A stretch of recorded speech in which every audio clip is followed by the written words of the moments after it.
he uses Abraham. We probably all know that story, right? God said, hey, go up there and kill your kid. Abraham said, okay. Took him up there. He justified that he would actually believe what God was saying. He justified himself or proved himself worthy by what he did, his actions, by trusting in God or having faith in God. And of course God said, no, it's good enough. But how about Rahab? Does anybody know the story of Rahab? Anybody taken the time to read what she means when she says, sent them out by another way? So just the context for those people that don't know. Joshua took over leadership, and the first thing of the army, this was before they were entering the promised land. Apparently Moses had just bought it. So he's now sends 2 spies out into the promised land to try to get an idea of the people there. And these 2 spies come to the house of Rahab. And Rahab lets them in and says, hey, I believe in your God. And I know that your God has handed over this land to you. So some time passes, and the people of the land found out that there were spies there, and they went to Rahab's house because they had heard that she had talked to these spies. And what does she do? She hides them. She hides the spies, and she sends them another way. She sends them on a wild goose chase. And once it's safe, the spies come out of hiding, and she says, hey, now that I've proved that I believe in your God, I just ask that you will save me and my household. So prior to that, she proved it through lip service. I believe that your God gave this land over. When tested with something, she took action upon that, hid the spies, justifying that she actually believed what God had said, or justifying what she had said about God, and then asked that they save their family in return. So it seems to me that James 2 always points towards towards this word justification, understanding that words have different meanings, that this word justification has nothing to do with salvation like the Roman Catholics, the Mormons, and Jehovah's Witnesses have built quite literally their entire theology around.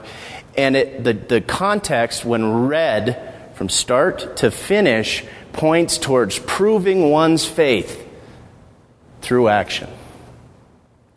So I don't think this passage is as difficult as we need to make it. All we have to do is read it. And we should do that any time that somebody gives us some sort of objection to a particular passage or proof text based on a verse, and we shouldn't do it ourselves. We should read the paragraphs and make sure that we're reading them in context. I'm like way behind on my verses here.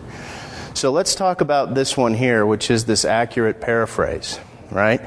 Because this particular thing can solve a great number of the problems that we find within Scripture. Sometimes Scripture is confusing. We read it and we're more confused than we were before we read it. Now, occasionally reading some different translations will help out. Sometimes you just kind of have to say, okay, I think what he's trying to say is X. And what a paraphrase is you take what you think it means and you put your paraphrase right into the verse to see if you cause any more problems with the verse than you had before. Okay? Does that make sense? Let's just show you some of these examples here. Here's Colossians 3:15. Let the peace of Christ rule in your heart. Now, I think a pretty well-known or established interpretation of this particular verse is that when confronted with a decision, pray. If you feel a peace in your heart, go ahead. If you don't feel peace, don't proceed, right? So if I'm reading that, and that's what I think it means, then I would probably use the possible paraphrase here. Let feelings of peacefulness in your heart be the judge about God's individual will for your life. So let's take that paraphrase and let's add it. Now, never read a Bible verse. Let's go ahead and add it back to see exactly what we get here. Put on a heart of compassion, kindness, humility, gentleness, and patience, bearing with one another and forgiving each other. Whomever has a complaint against anyone, just as the Lord forgave you, so also should you. And beyond all things, put on love, which is the perfect bond of unity. And let feelings of peacefulness in your heart be the judge about God's individual will for your life, to which indeed you were called in one body, and be thankful. Anybody see a problem with that? Kind of looks like Paul switched directions halfway through the sentence. He's talking about unity amongst Christians, and then all of a sudden he's talking about God's individual will for our life. Maybe peace here means the absence of war. An example, that's another word for peace, right? So if we apply that to it, we get something like this. And I'll just start from Lord. Just as the Lord forgave you, so also should you. And beyond all these things, put on love, which is the perfect bond of unity.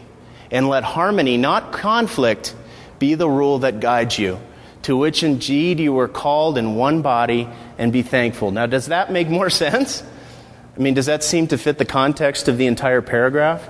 He's talking about unity amongst Christians, and all he's doing is talking about having peace with other Christians, or unity, no conflict between Christians. So the problem is this takes on a whole new meaning when you apply this maybe subjective understanding of how I'm going to make decisions based on what God's going to put a peace in my heart. And if you're using this particular verse as your reasoning for doing that, this verse isn't talking about that. So that's why you never read a Bible verse.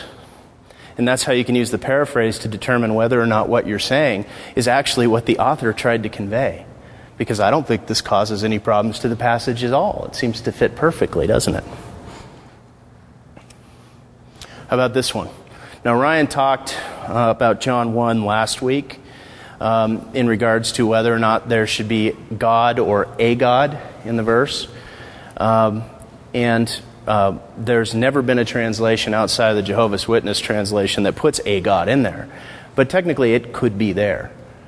But I find that there's another way that actually works better using the paraphrase version. And the nice thing about this is that you can use their Bible.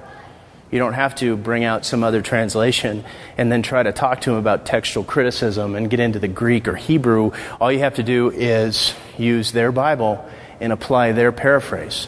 So moving down a little bit farther, and most of your versions now probably will not say apart from him in it anymore. But the King James does. So what they're doing is that's the Bible that they're used. So fine. Accept the King James, use their Bible, and let's apply this paraphrase. That apart from him, so all things came into being by him, and apart from him nothing came into being that has come into being. So what the Jehovah's Witnesses are saying is, God brought Jesus into being, and Jesus brought everything else into being, apart from him. So apart from himself, which God brought into being, Jesus brought all the rest into being, showing that he was a created being by God. So we can apply that paraphrase there and see if it actually if it fits the test using their Bible. All things came into being by him, and with exception of Jesus, nothing came into being that has come into being. You see a problem with that? So with the exception of Jesus, nothing came into being? So Jesus is the only thing that ever came into being? That can't be right, because there are other things that came into being. I think. In this part of the sentence, came into being, that has come into being, the sentence is completely irrelevant. It doesn't even fit. It completely disappears.